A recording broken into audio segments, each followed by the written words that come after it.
ఈ నెల 27వ తేదీ ఎంతో విశేషమైన వినాయక చవితి.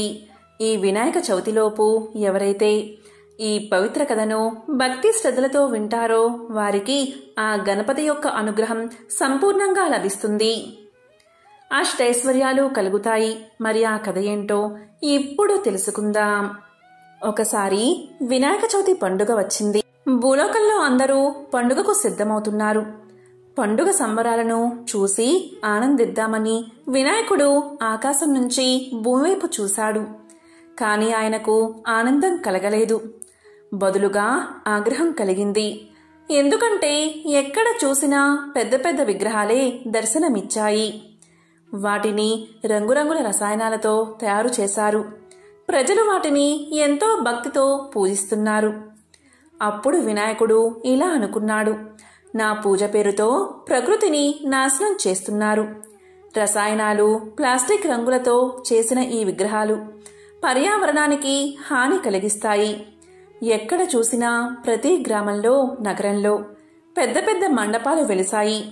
వ్యాపారులు, కళాకారులు వినాయకుడి భారీ విగ్రహాలు తయారు చేయడంలో నిమగ్నమైపోయారు. విగ్రహాల తయారీకి రసాయనాలు ఉపయోగిస్తున్నారు. విగ్రహాలకు రంగులు వేయడానికి విషపూరితమైన వాటిని వాడుతున్నారు. ఈ విగ్రహాల తయారీకి వాడిన రసాయనాలు, రంగులు నీటిని కలుషితం చేస్తాయి.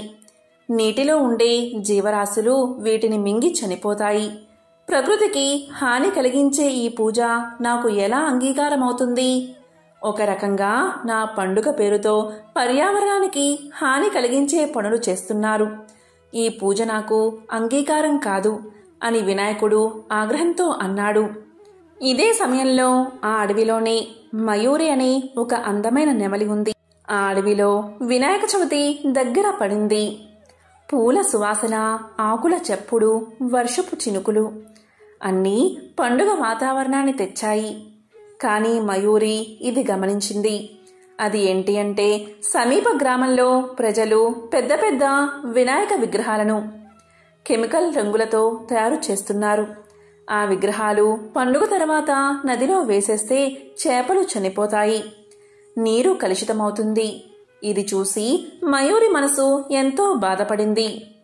అప్పుడు ఆ నెమలి ఇలా ఆలోచించింది, నేను గణపతిని పూజించాలి అనుకుంటున్నాను, కానీ ప్రకృతికి హాని చేయకుండా ఎలా చేయాలి అని ఆలోచించగా దానికి ఒక ఆలోచన తోచింది.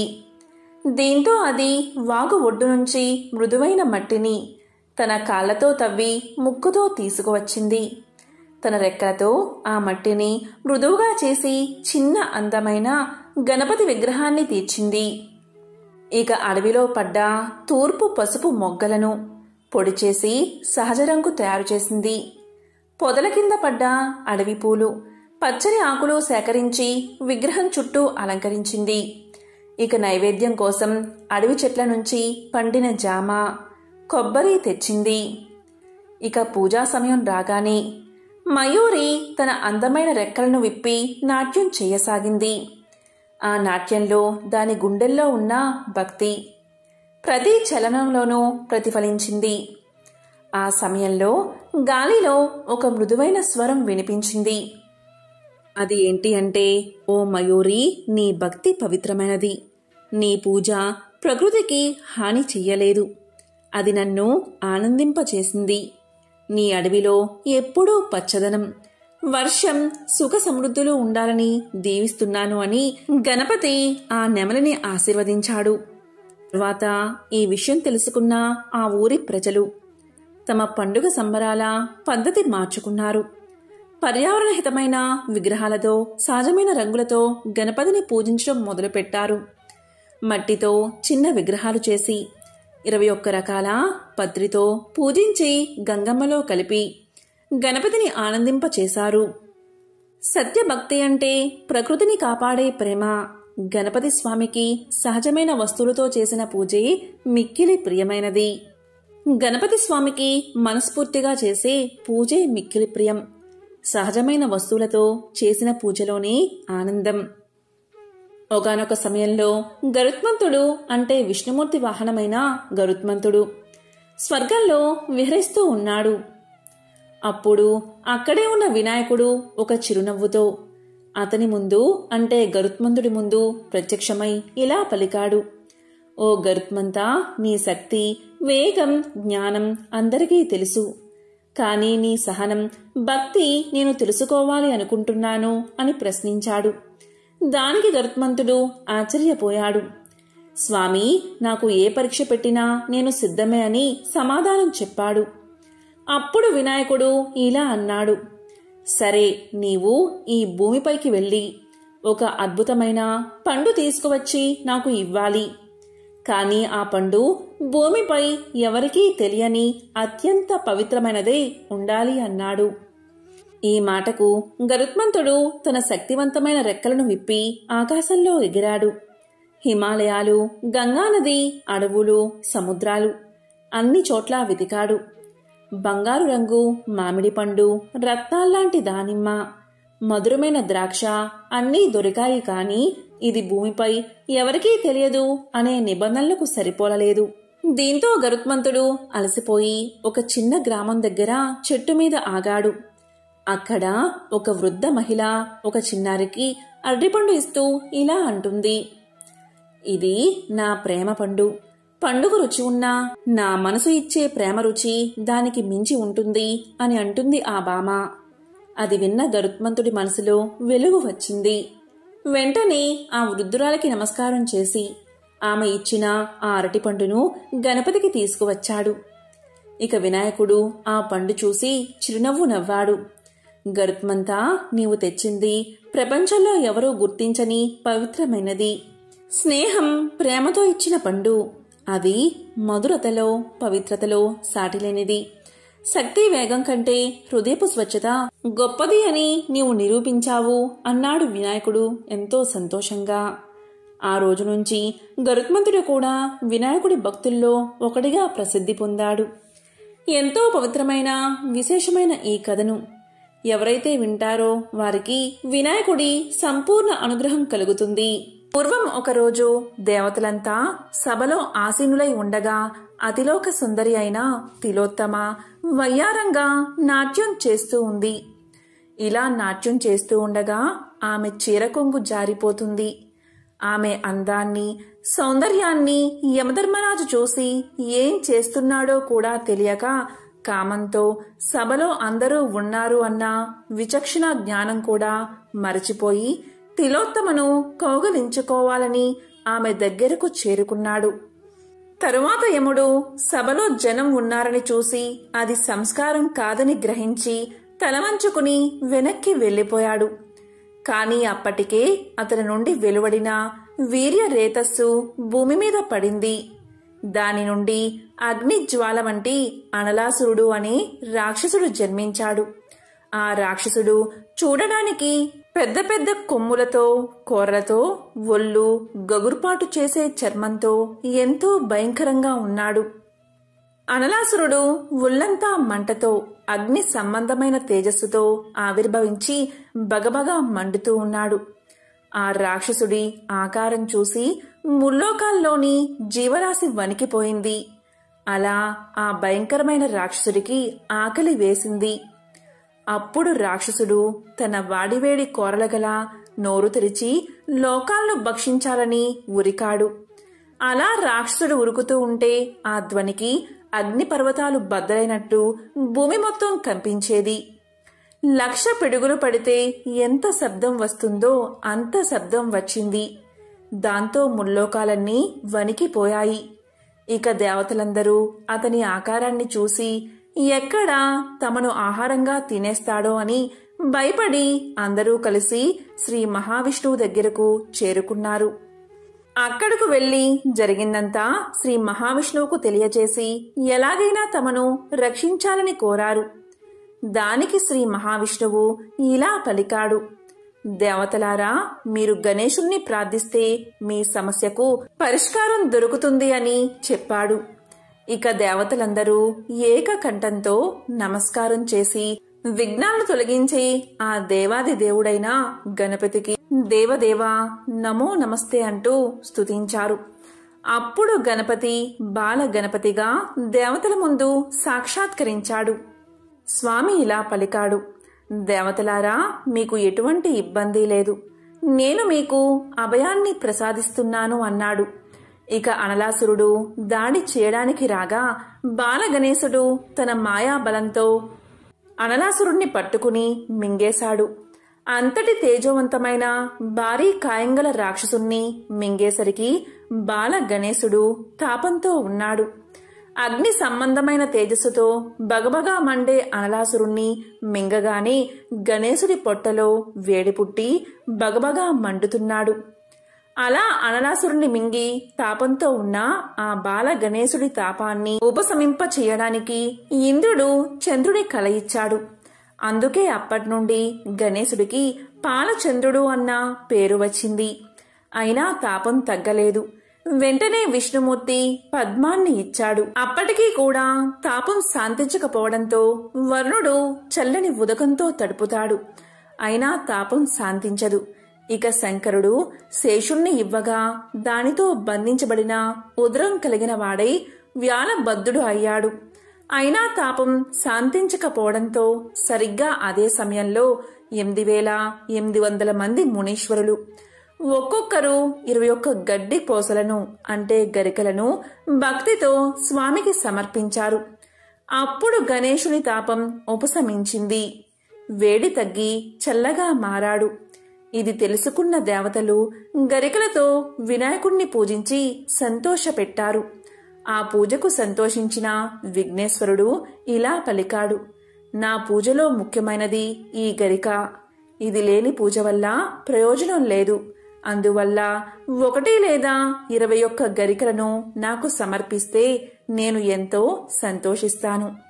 ఆకాశమంత బంగారం, వజ్రాలు, వైడూర్యాల కన్నా నాకు 1 గరిక చాలు. నన్ను గరిక పోచలతో పూజించిన వారు 100 అశ్వమేధ యాగాలు చేసిన ఫలితాన్ని పొందుతారు. దేనితోటి శాంతించని గణేశుడి తాపాన్ని 1 గరికపోచ ఉపశమనం కలిగేలా చేసింది. ఎందుకు అంటే గరికకు ఉష్ణాన్ని తగ్గించి చల్లదనాన్ని కలిగించే శక్తి ఉంది. ఆధునిక పరిశోధనలు కూడా దీన్ని నిరూపించాయి. గరిక పోచలపై సిలికా అనే పదార్థం రక్షణ కవచంగా ఉంటుంది. ఇది ఉష్ణ మాపకం. ఈ కారణం వల్లే ఉష్ణ నిరోధక పదార్థాలను సిలికాతో తయారు చేస్తూ ఉంటారు. అందుకే వినాయక చవితి రోజు విఘ్నేశ్వరుణ్ణి 1 గరికపోచతో పూజించినా చాలు, 1,000,000 జన్మల పుణ్యం వస్తుందని, కోరిన కోరికలు తీరతాయని చెప్తూ ఉంటారు. ఇక వినాయక జననం. కైలాసంలో పార్వతీదేవి శివుని రాక గురించి విని చాలా సంతోషించి తలస్నానం చేయడానికై నలుగు పెట్టుకుంటూ ఆ నలుగుతో ఒక బాలుడి రూపాన్ని తయారు చేసి ఆ బొమ్మకు ప్రాణం పోసి ద్వారం వద్ద కాపలాగా ఉంచి ఎవరినీ రానివ్వద్దని చెప్తుంది. ఆ బాలుడు సాక్షాత్తు పరమేశ్వరుణ్ణే ఎదుర్కొని తల్లి ఆనతి నెరవేర్చాడు.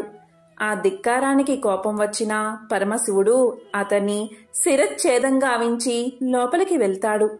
అప్పటికే పార్వతీదేవి స్నానం ముగించి చక్కగా అలంకరించుకుని పతిదేవుని రాకకై ఎదురు చూస్తూ ఉంటుంది.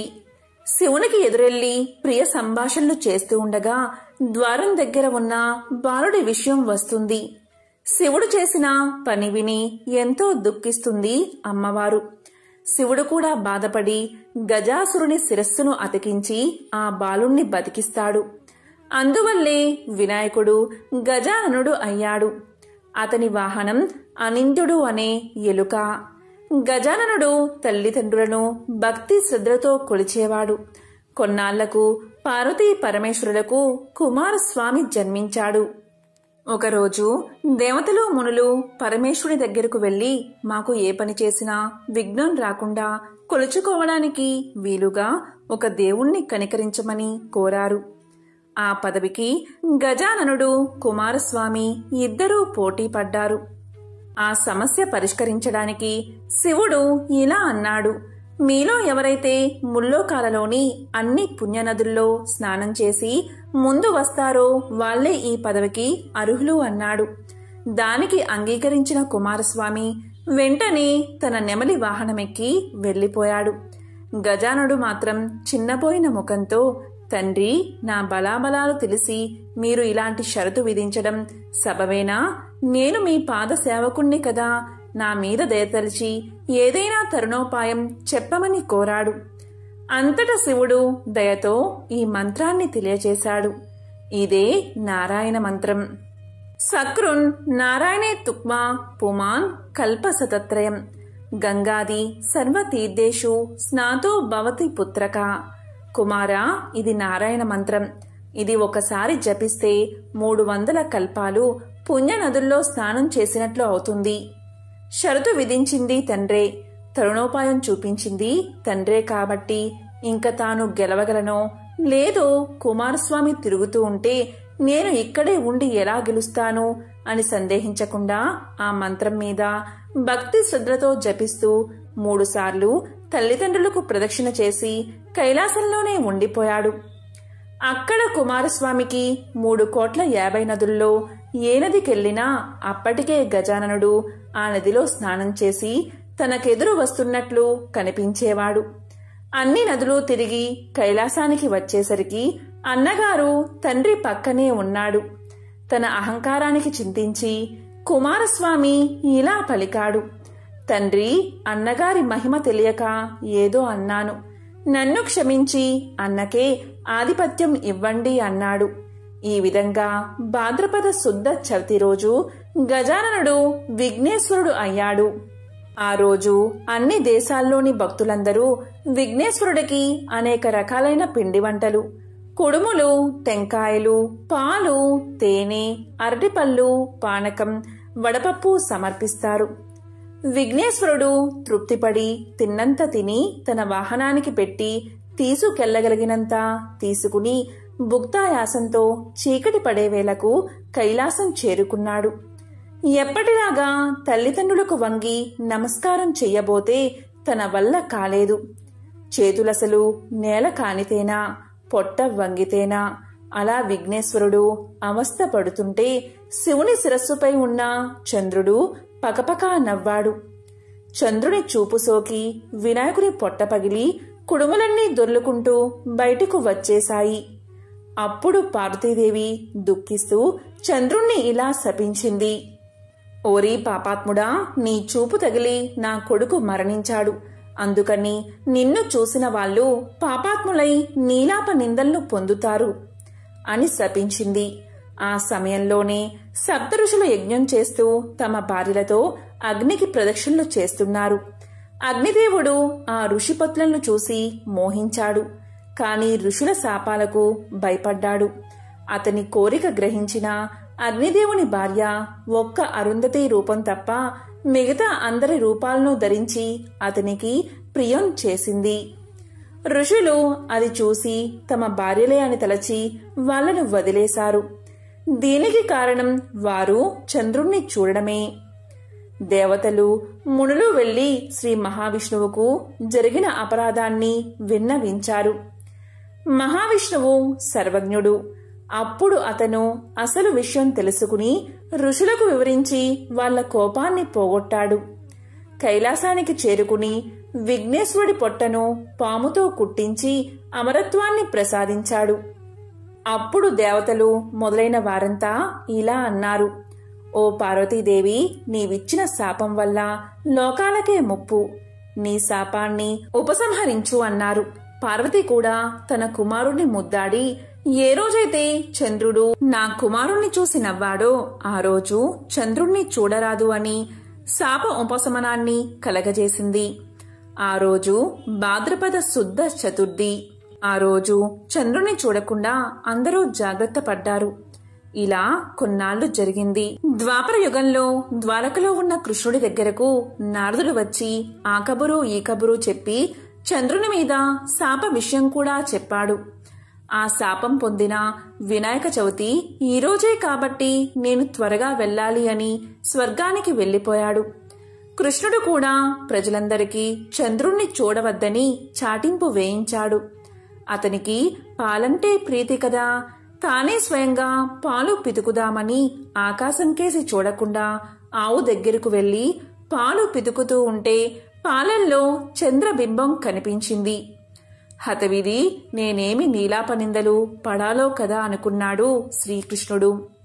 కొన్నాళ్లకు సత్రాజిత్తు శ్రీకృష్ణుడి దగ్గరకు వచ్చాడు. అతని దగ్గర స్యమంతక మణి ఉంది.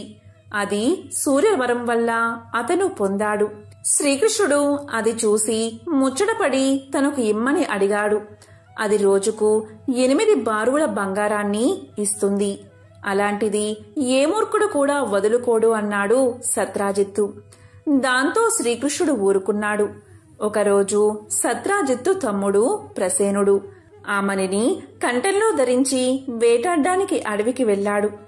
అక్కడ ఒక సింహం ఆ మణిని చూసి మాంసం అనుకుని అతన్ని చంపి మణిని తీసుకుని పోతూ ఉండగా జాంబవంతుడు అని ఒక భల్లూకం సింహాన్ని చంపి మణిని తన గుహకు తీసుకుపోయి తన కూతురికి ఆట వస్తువుగా ఇచ్చాడు. ఇదంతా తెలియని సత్రాజిత్తు ఇంకేముంది, మణిని ఇవ్వలేదని కోపంతో శ్రీకృష్ణుడే నా తమ్ముణ్ణి చంపి మణి తీసుకున్నాడు అని చాటింపు వేశాడు. శ్రీకృష్ణుడు తను భయపడినట్లుగా నీలాప నిందలు రానే వచ్చాయి. దాన్ని ఎలా అయినా రూపుమాపాలి అని సంకల్పం చేసి సపరివారంగా అడవిలోకి వెళ్లి వెతకడం మొదలుపెట్టాడు. అక్కడ ప్రసేనుడి శవం, సింహం అడుగుజాడలు, గుహవైపుకి భల్లూకం అడుగుజాడలు కనిపించాయి. ఆ దారి వెంట పోయి గుహలోకి వెళ్లి ఉయ్యాలకు కట్టి ఉన్న మణిని తీసుకుని వస్తూ ఉంటే ఎవరో వింత మనిషి వచ్చాడని జాంబవంతి కేకలు వేసింది. అది విన్న జాంబవంతుడు కోపంగా శ్రీహరి మీదకి యుద్ధానికి దిగాడు. వాళ్ళిద్దరి మధ్య 28 రోజులు రాత్రి పగళ్ళు హోరాహోరీ యుద్ధం జరిగింది. రాను రాను జాంబవంతుడు క్షీణించడం మొదలుపెట్టాడు. అప్పుడు అతడు తనతో యుద్ధం చేస్తుంది ఎవరో కాదు, త్రేతాయుగంలో రావణాసురుని సంహరించిన శ్రీరామచంద్రుడే అని గ్రహించాడు. వెంటనే చేతులు జోడించి, దేవాదిదేవా, ఆర్తజన రక్షక, నిన్ను త్రేతాయుగంలో భక్తజన పాలకులైన శ్రీరామచంద్రునిగా గుర్తించాను. ఆ జన్మలో నీవు నా మీద అభిమానంతో కోరిక కోరుకోమంటే నేను తెలివి తక్కువగా నీతో యుద్ధం చెయ్యాలని కోరుకున్నాను. నీవు ముందు ముందు తీరుతుంది అన్నావు. అప్పట్నుంచి నీ నామస్మరణ చేస్తూ నీకోసం ఎన్నో యుగాలుగా ఎదురు చూస్తున్నాను. నా ఇంటికి వచ్చి నా కోరిక నెరవేర్చావు. ధన్యుణ్ణి స్వామి. నాలో శక్తి క్షీణిస్తుంది, జీవితేచ్ఛ నశిస్తుంది. నా అపచారం మన్నించి నన్ను కాపాడు. నీవే తప్ప నితహ పరం బెరుగను అని పరిపరి విధాలా ప్రార్థించాడు. అప్పుడు శ్రీకృష్ణుడు దయతో జాంబవంతుడి శరీరమంతా తన చేత్తో నిమిరి, జాంబవంతా, స్యమంతకమణిని అపహరించాను అన్న నింద నాపై వచ్చింది. దాన్ని రూపుమాపడానికే వచ్చాను. నువ్వు ఆ మణిని ఇస్తే నేను వెళ్లి వస్తాను అన్నాడు. జాంబవంతుడు సంతోషంగా మణిని తన కూతురు జాంబవంతిని కూడా కానుకగా ఇచ్చాడు. తనతో వచ్చిన తన బంధుమిత్ర సైన్యంతో స్యమంతకమణితో జాంబవతితో సత్రాజిత్తు దగ్గరకు వెళ్లి అందరి సమక్షంలో జరిగింది వివరించాడు శ్రీకృష్ణుడు. సత్రాజిత్తు దీంతో పశ్చాత్తాపం చెంది లేనిపోని నిందలు వేసినందుకు క్షమాపణలు కోరాడు. ఆ పాప పరిహారంగా తన కుమార్తె సత్యభామని భార్యగా స్వీకరించమని ఆ మణి కూడా కానుకగా ఇచ్చాడు. శ్రీకృష్ణుడు సత్యభామని స్వీకరించి మణిని మృదువుగా తిరస్కరించాడు. ఒక శుభ ముహూర్తాన శ్రీకృష్ణుడు సత్యభామని జాంబవతిని పెళ్లి చేసుకున్నాడు. దానికి వచ్చిన దేవాది దేవతలు, ఋషులు శ్రీకృష్ణుడితో ఇలా పలికారు: స్వామి, మీరు సమర్థులు కనుక నీలాప నిందలు తొలగించుకున్నారు.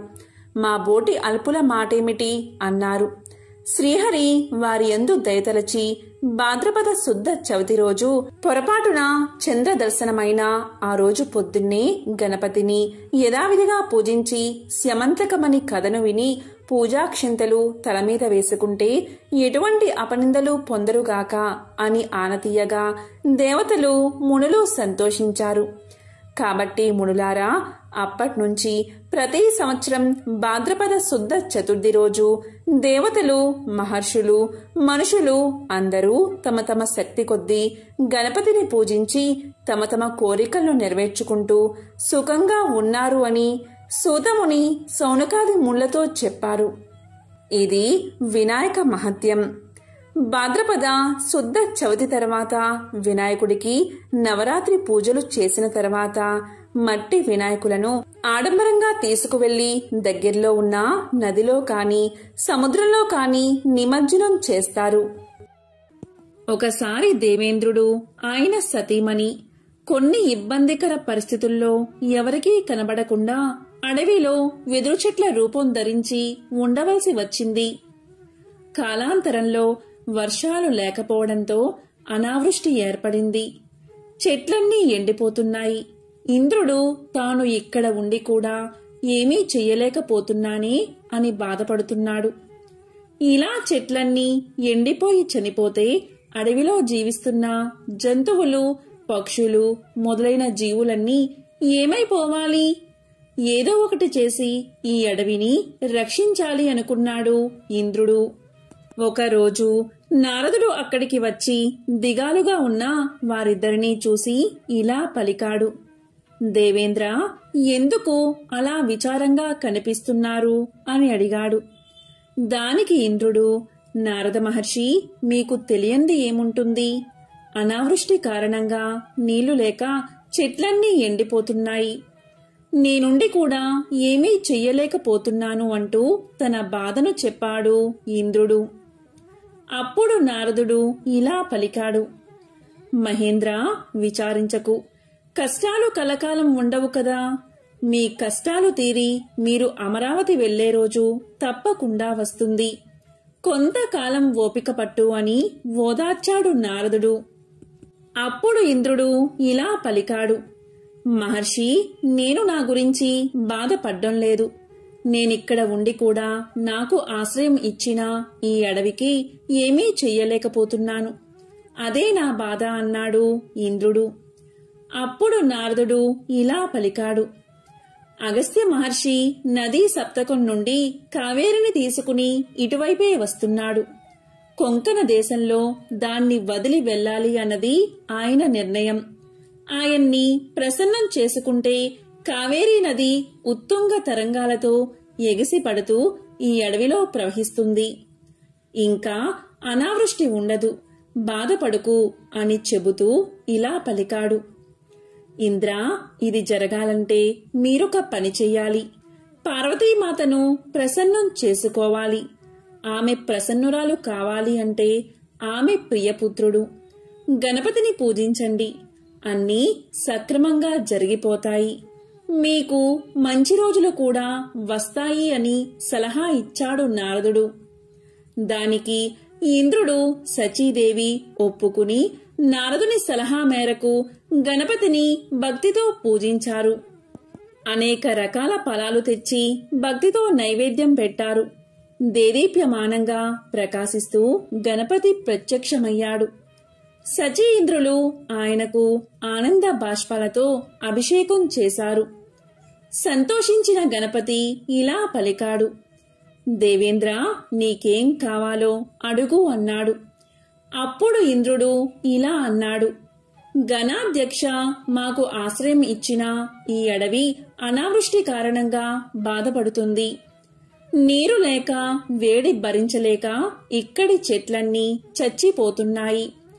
పుష్కలంగా ఉండే నీటి ప్రవాహాన్నిచ్చి వీటిని కాపాడు స్వామి అని ప్రార్థించారు. అప్పుడు వినాయకుడు ఇలా పలికాడు. దేవేంద్ర, స్వర్గలోకమా, భూలోకమా, పాతాళమా, ఎక్కడ్నుండి జలధార కావాలో చెప్పు అన్నాడు. దానికి సచీ ఇంద్రులు, స్వామి, పరమేశ్వరుడంతటివాడు అగస్త్య మహర్షి. ఆయన కైలాసం నుండి కావేరీ నదిని తీసుకుని వస్తూ ఉన్నాడు. అది చాలా పవిత్రమైన జలం. దాన్ని ఇక్కడ ప్రవహింపచేస్తే అడవంతా సంతోషిస్తుంది అన్నారు. ఆ మాటలు విని దేవేంద్రుడి కోరిక తీరుస్తాను అని చెప్పి అదృశ్యమయ్యాడు గణపతి. అప్పటికే కావేరీ నదిని కమండలంలో నింపుకుని కొంకణ దేశం వైపు బయలుదేరాడు అగస్త్యుడు. గణపతి కాకి రూపంలో అగస్త్యుడి కమండలం మీద వాలాడు.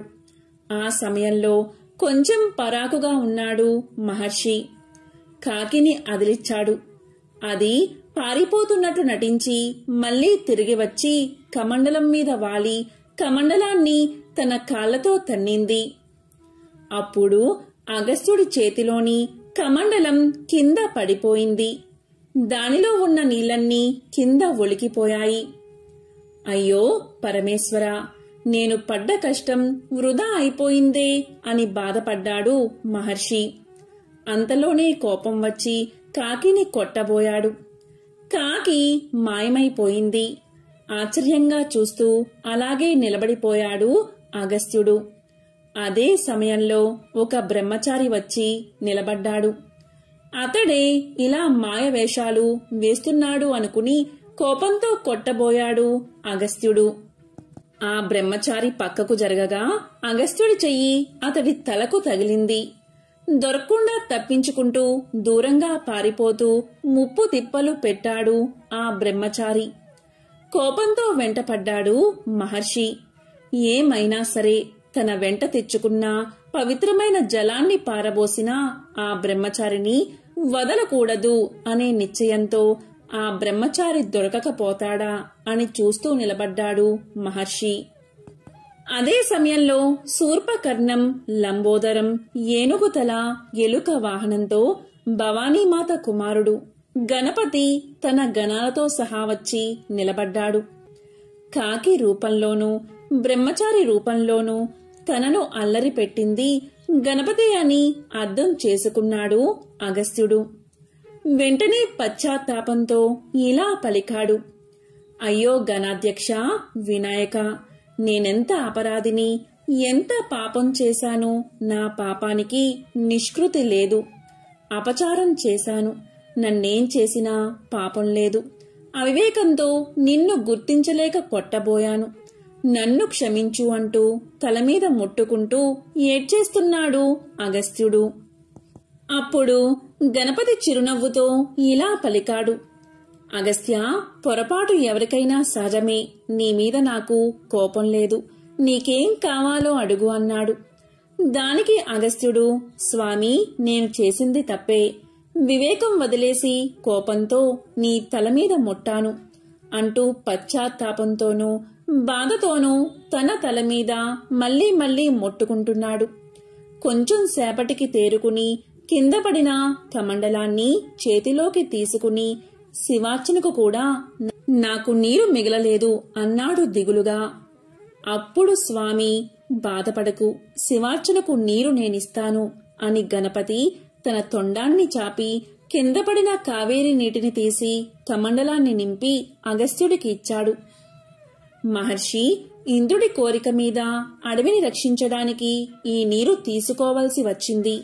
అదే కావేరీ నీటిని నా తొండంతో నీ కమండలంలోనే పోసిస్తున్నాను. శివార్చనకు ఇది పవిత్రమైన జలమే. నన్ను తలమీద ముట్టానన్న బాధతో నిన్ను తలమీద ముట్టుకున్నావు. ఇప్పట్నుంచి ఎవరైతే నా అనుగ్రహం పొందాలని నన్ను పూజించేటప్పుడు తలమీద మొట్టికాయలు ముట్టుకుంటారో వాళ్ళని వెంటనే అనుగ్రహించి వాళ్ళ కోరికలు తీరుస్తాను. నా తండ్రితో సమానుడువు. నీ మీద నాకు ఎటువంటి కోపమూ లేదు. ఈ వరానికి నువ్వు అర్హుడవే. నీ వలన నా భక్తులు తక్కువ పూజతో ఎక్కువ ఫలితాన్ని పొందుతారు అని చెప్పి ఇంకా ఎన్నో వరాలు అగస్త్య మహర్షికి ఇచ్చి అంతర్ధానమయ్యాడు గణపతి. ఆనాటి నుండి ఎవరైతే గణపతి ముందు మోకరిల్లి నెత్తిమీద మొట్టికాయలు మొట్టుకుంటారో వారికి గణపతి యొక్క అనంతమైన అనుగ్రహ ఫలితం లభించడం మొదలయ్యింది. అప్పట్నుంచి అగస్త్యుణ్ణి తలుచుకుంటూ గణపతికి మొక్కేవారు అందరూ మొట్టికాయలు వేసుకోవడం ఆనవాయితీగా వస్తుంది. ఓం గం గణపతియే నమః.